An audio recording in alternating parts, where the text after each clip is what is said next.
बदलुची जलवायु फेब्रुआरी ग्रीष्म अनुभूति माघरे थंडा गायब बढ़ुची पारद राज्य में दिन तापमात्रा वृद्धि अधिकांश सहर में दिन तापमात्रा 30 डिग्री टपी बेले राति सर्वनिम्न तापमात्रा 24 डिग्री रहुची। 2-3 दिन मध्य कमिब राति तापमात्रा दिन समय वायुमंडल शुष्क रहुवा बेले राति समुद्र वायु प्रवाहित होउछि फल रातिर तापमात्रा अधिक रहुछि। आगामी 2-3 दिन एभली पाग रहिबो तापर रातिर तापमात्रा कमिब। एबे रातिर तापमात्रा 17टी स्थान में पाखापाखि स्वाभाविक ठारू 3 ରୁ 6 डिग्री पर्यंत अधिक रहुछि। बलांगीर में सर्वाधिक रातिर तापमात्रा स्वाभाविक ठारू 6.6 डिग्री अधिक रेकर्ड करा जायछि। तेबे 10, 11 और 12 तारिख में उत्तर दक्षिण आभ्यंतरण ओडिशार किछि किछि जिले में वर्षा संभावना थिबा आकलन करिछि आंचलिक पाणीपाग विज्ञान केन्द्र। 10 तारिख में सुंदरगढ़, झारसुगुड़ा, मयूरभंज में हालुका वर्षार संभावना रही।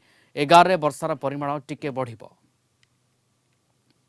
आज जो रात्रि तापमात्रा रही प्राय पाखापाखि आम 17टी स्थान में 20 डिग्री उपरे रात्रि तापमात्रा रेकर्ड कर सर्वाधिक जोटा रात्रि तापमात्रा रेकर्ड होती आमर पुरी में 24.1 डिग्री रही। भुवनेश्वर और आम पारादीप से 23.5 डिग्री रही तापमात्रा और आम चांदबाल 22 डिग्री 22.8 डिग्री रात्रि तापमात्रा रेकर्ड कर व्यवधान जदि देखा आम सर्वाधिक व्यवधान पाखापाखि रोचे बलांगीर में जी रहा कथा तापमात्रा रात्रि तापमात्रा ता तुलन में 6.6 डिग्री अधिक रही बलांगीर में।